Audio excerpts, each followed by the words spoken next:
Star plus पर दिखाई जाने वाली शो अनुपमा में दिखाया जाएगा कि वनराज काव्या से मिलने के बाद अपने घर आता है और काव्या को घर से निकालने पर अनुपमा को बुरी तरह डांटता है।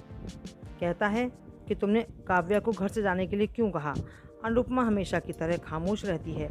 उधर वनराज के पिता अपनी पत्नी को डांटते हैं और कहते हैं कि लीला, तू ये ठीक नहीं कर रही है। एक अनुपमा है जो अपने बेटे का घर बसाने के लिए क्या क्या नहीं कर रही, और एक तू है कि अपने ही बेटे का घर उजाड़ने में लगी है। काव्या को तूने ही घर से निकलने के लिए कहा था। अनुपमा खुद से कभी भी काव्या को घर से जाने के लिए नहीं कहती।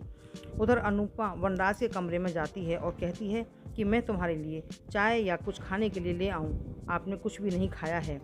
इतना सुनने पर वनराज अनुपमा पर पूरी तरह भड़क जाता है और कहता है कि वो एक मनहूस दिन था जब मैंने तुमसे शादी के लिए हाँ की थी। तुम मेरे टाइप की बिल्कुल भी नहीं हो।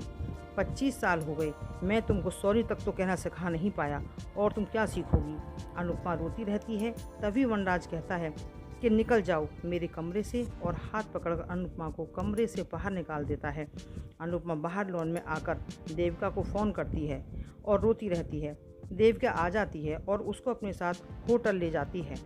होटल के कमरे में बैठकर दोनों बातें करती हैं और देविका को अनुपमा सारी बातें बताती है और उससे कहती है कि मैं हमेशा से एक अच्छी पत्नी की बनने की कोशिश करती रही, लेकिन मैं कभी नहीं बन पाई। इस पर देविका कहती है कि मैं हमेशा से तेरे साथ थी और रहूँगी। तू मुझे अपनी सहेली मानती है तो मुझे सारी बातें शेयर किया कर। अनुपमा घर आने के लिए देविका से बोलती है कि सुबह हो गई है, अब मुझे घर जाना चाहिए, लोग मुझे ढूंढ रहे होंगे। तो देविका कहती है कि काम के लिए ही ढूंढ रहे होंगे, बाकी तेरी ज़रूरत किसी को भी नहीं है। लेकिन देविका अनुपमा की जिद पर उसको छोड़ने के लिए उसके घर तक आती है और अनुपमा को दरवाजे तक छोड़ देती है। अनुपमा घर के दरवाजे पर खड़ी होकर के एकटक दरवाज़ा देखती रहती है और रात की सारी बातें सोचती रहती है।